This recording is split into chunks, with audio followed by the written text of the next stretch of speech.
অনেক নামাজি লোক দেখবেন নামাজ পড়তে পড়তে কপালে কালো দাগ ফেলে দিচ্ছে, বাসায় বউয়ের সাথে খারাপ আচরণ করে, খিটখিটে মেজাজের, প্রতিবেশীর সাথে শুধু ঝগড়া, কলিগদের সাথে ঝগড়া, মারামারি, দুঃসম্পর্ক, এরকম আছে না? নাই বলেন, আছে না?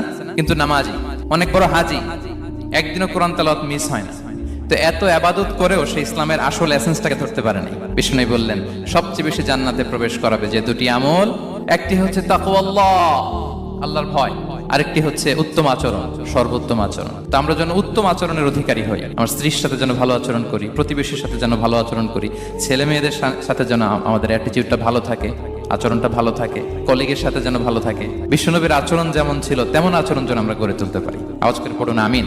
সুনানে আবু দাউদের এক বর্ণনা বিষ্ণু ইসলাম বলেন, খুব চমৎকার একটি হাদিস, মনোযোগ দিয়ে শুনুন। তিনি বলেন, আনা যাইনুন বিবাইতিন ফি রাবাদিল জান্নাতি লিমান তারাকাল মিরাআ ওয়া ইন কানা মুহিক্কান। আমি ওই ব্যক্তিকে জান্নাতের আঙ্গিনায় একটা ঘরের গ্যারান্টি দেই যে ব্যক্তি তর্ক করার